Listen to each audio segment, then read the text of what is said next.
दोस्तों नमस्कार।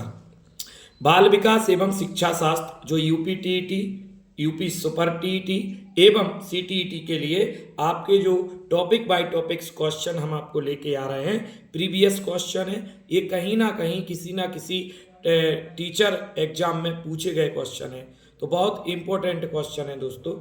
आइए परिपक्वता से संबंधित वस्तुनिष्ठ प्रश्न, प्रीवियस प्रश्नों का हम अभ्यास करते हैं। तो पहला प्रश्न है परिपक्वता में, परिपक्वता होती क्या है पहले ये समझिए। परिपक्वता होती है मेजॉरिटी आना, मतलब एक तरीके से हर क्षेत्र में शारीरिक, मानसिक, संवेगात्मक, भावनात्मक सारे क्षेत्रों में आप परिपक्व हों, ये परिपक्वता कहलाती है। तो पहला प्रश्न है परिपक्वता की विशेषता है। एक स्वचालित प्रक्रिया है, नहीं। वृद्धि की पूर्णता है, नहीं।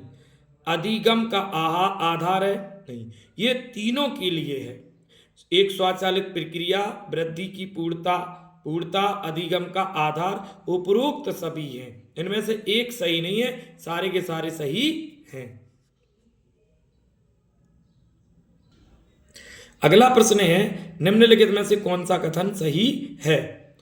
तो यहां पर परिपक्वन एक शारीरिक क्रिया है, ये आपका आंसर सही है।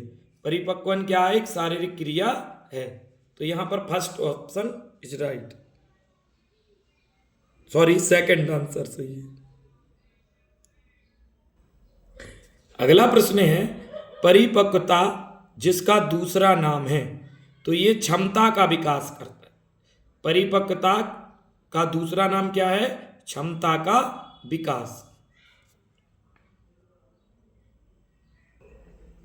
अगला प्रश्न है यौन परिपक्वता में महत्वपूर्ण हाथ किसका होता है। तो ये पीयूष ग्रंथि का महत्वपूर्ण जो है हाथ यौन परिपक्वता में होता है। पीयूष ग्रंथि को मास्टर ग्रंथि भी कहा जाता है। इसी से संपूर्ण मानव व्यवहार एवं शरीर की अंतःक्रियाओं का नियंत्रण होता है। यौन परिपक्वता में भी पीयूष ग्रंथि की महत्वपूर्ण भूमिका होती है। पीयूष ग्रंथि सारी आंतरिक या अंतःस्रावी ग्रंथियों को नियंत्रित करती है, इसलिए पीयूष ग्रंथि को हम अंतःस्रावी ग्रंथियों का मुखिया भी कहते हैं।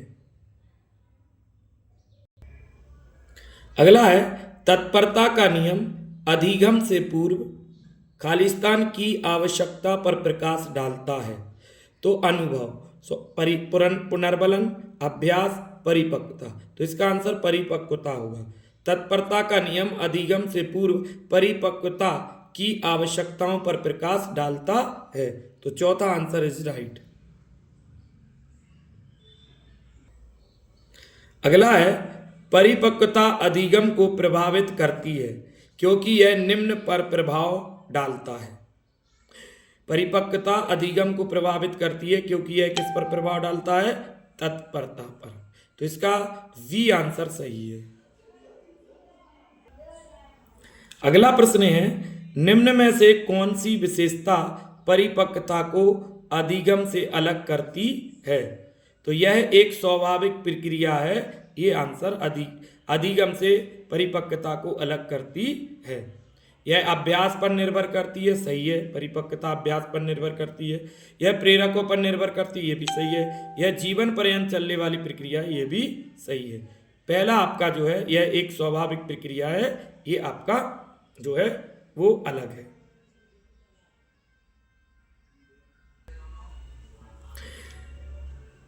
खालिस्तान को परिपक्वता कहा जाता है। तो परिपक्वता किसको कहा जाता है? प्राकृतिक जैविक विकास को। प्राकृतिक जैविक विकास को परिपक्वता कहा जाता है।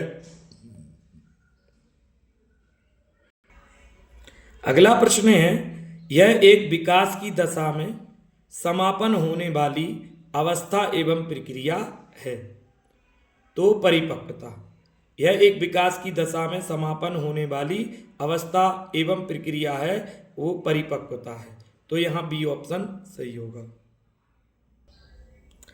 निम्न में कौन सा सीखने की प्रक्रिया का परिणाम नहीं है? परिपक्वता। निम्न में से कौन सी सीखने की प्रक्रिया का परिणाम नहीं है? परिपक्वता। जबकि अभिवृत्ति, संकल्पना और ज्ञान ये सीखने की प्रक्रिया के परिणाम है, जबकि परिपक्वता एक जैविक क्या है ये? जैविक है, प्राकृतिक जैविक विकास है परिपक्वता, जो वृद्धि से संबंधित होता है। अगला है, निम्नलिखित में से कौन सा अधिगम का परिणाम नहीं है? परिपक्वता। अधिगम का परिणाम कौन नहीं है? परिपक्वता। दृष्टिकोण, कौशल, अवधारणा, ये अधिगम यानी सीखने के परिणाम है, जबकि परिपक्वता सीखने का परिणाम नहीं है। ये आपका जो है प्राकृतिक जैविक विकास कहलाता है, जो आपकी अभिवृद्धि से जुड़ा होता है। तो चौथा आंसर सही होगा।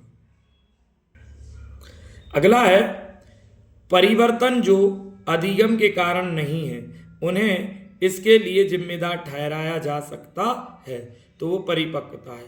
परिपक्वता अधिगम के कारण नहीं होता है, ये जैविक प्राकृतिक होता है।